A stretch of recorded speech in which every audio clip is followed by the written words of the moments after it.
Question number 5 दिया है हमें। In question 4 point C is called a mid point of a line segment A B.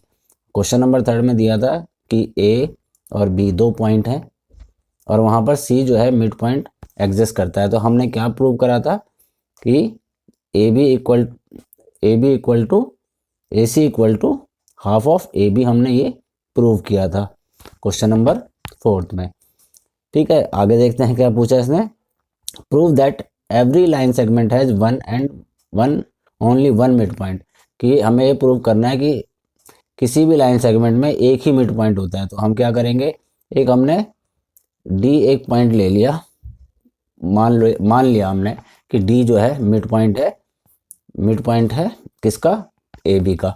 तो यहाँ पर हम क्या लिख सकते हैं इसे, जैसे हमने इसमें लिखा था तो इसको हम क्या लिख सकते हैं, A D equal to half of A B, A D equal to half of A B, हमने इसको लिख लिया, यहाँ पर इसको सेकंड कर लिया। अब देखो ए सी और ए डी इक्वल है, मतलब अगर ये दोनों के दोनों फ्रॉम फर्स्ट एंड सेकंड,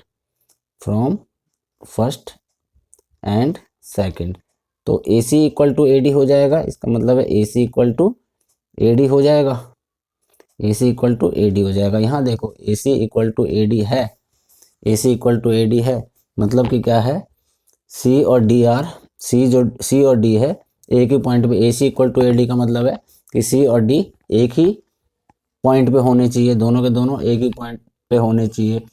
तो हम क्या लिखेंगे यहाँ पर, ए C equal to A D का मतलब क्या हुआ कि सी और डी एक ही पॉइंट पे होने चाहिए। तो क्या करेंगे इसमें, हम क्या लिखेंगे, इट मीन, आंसर क्या हो जाएगा इसका, it mean C and D are coincide, मतलब वो कोइंसाइड मतलब कि वो एक ही पॉइंट पे होने चाहिए। ठीक है, हेंस एवरी, तो इसका मतलब hence every line segment has only one mid point. बस ये क्वेश्चन ऐसे हो गया। ये ए C equal to A D यहाँ पे नहीं है, तो क्योंकि ये एक ही पॉइंट पे होने चाहिए, दोनों के दोनों यहीं पे होने, एक ही जगह पे होने चाहिए, एक पॉइंट ही पे होने चाहिए, इसलिए हम क्या लिखेंगे, सी और डी जो कोइंसाइड है, और इसलिए एक लाइन सेगमेंट का एक ही मिड पॉइंट होता है। ठीक है, इस तरह हमारा ये 5th क्वेश्चन खत्म हुआ।